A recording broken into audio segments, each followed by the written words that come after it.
What's going on, YouTube? It's Aquatic Envy. Just giving another update on my 110-gallon tank that I have set up. That's going to be a reef tank. I posted an earlier video. I actually recorded it probably on March 3rd when I initially set up the tank.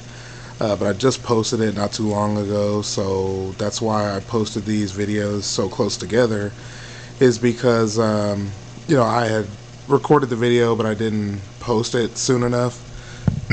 Excuse me.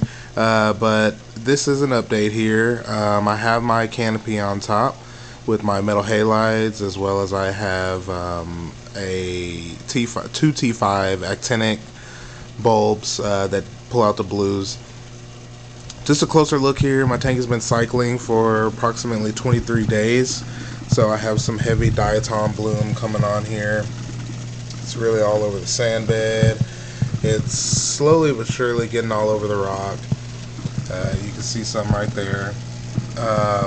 And this is pretty much, the beginning of the end of the cycling process. I wouldn't say that it is the end of the cycling process, but basically, once all this stuff dies off, I'll probably wait about another 2 or 3 weeks before I add fish. Everybody, if you're just getting in this hobby, patience is key. I've had a couple of different saltwater tanks.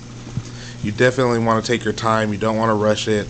The worst thing you could do is kill your fish, kill your whole entire system. It's just awful, and this is a very expensive hobby. You don't want to go to the local fish store, spend, $45 on a fish, bring it home and put it into a system that's not mature enough, and then you're out $45. Some of these local fish stores will, say that they have a guarantee or whatever, and they may give you another fish later, but then you got to bring in your water and they have to test it, and they're not going to feel comfortable giving you a fish if your water isn't mature. So you want to definitely take your time. Don't rush it.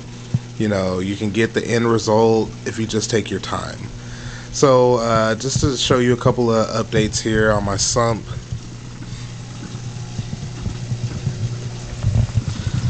So I finally got the bulb in for my light. I'm probably going to change this light maybe to some LEDs or something. I actually have an LED light that will probably work for this.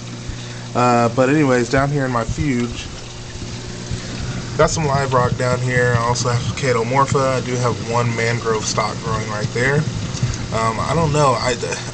When I initially turned on my lights in here, there wasn't any diatom bloom at all, like for quite a while. But now I'm starting to see a little bit down here.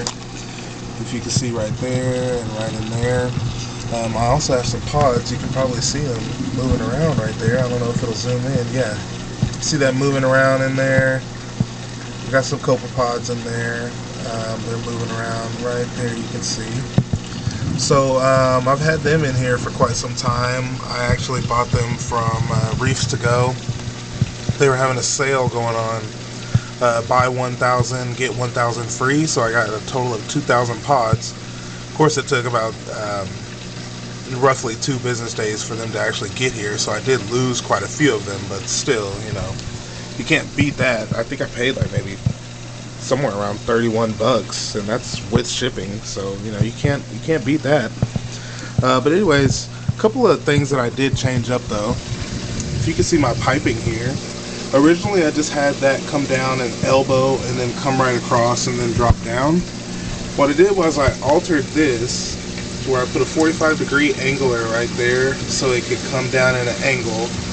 And then I 45-degree angled it again so that it can come straight across, right down through there into the first chamber where I have all my live rock.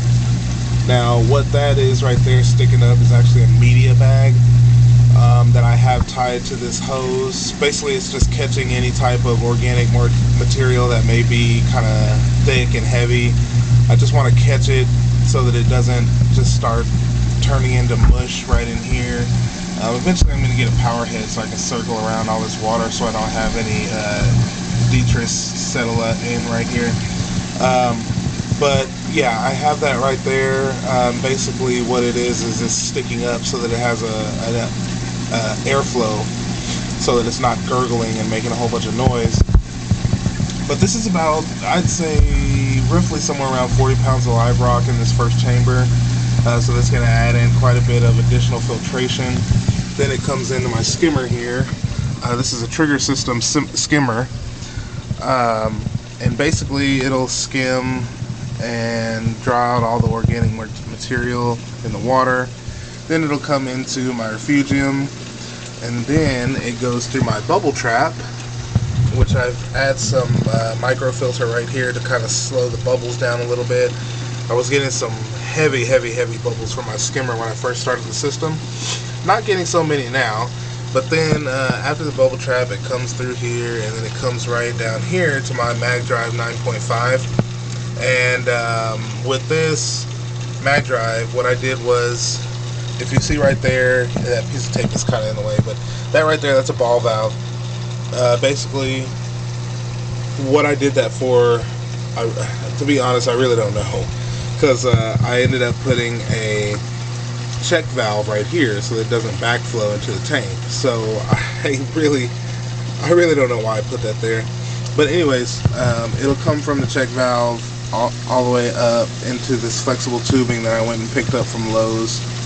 And then it goes into a T. I couldn't find any Y valves at Lowe's, but it comes into this T valve, and then one splits off that way and the other one splits off that way, and it goes up into my returns.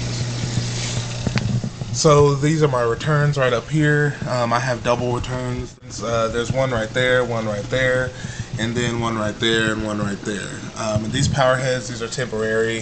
They're definitely not sufficient enough to work in this system. They actually came out of my 46 gallon. They're just Aqueon 500s. I'm probably going to upgrade to about, maybe some Coralia 1100s or 15, maybe somewhere around there, just to get enough flow circulating in here. But that's pretty much it, guys. This is my 110 gallon tank. If you have any questions or comments or concerns or anything, please feel free to post.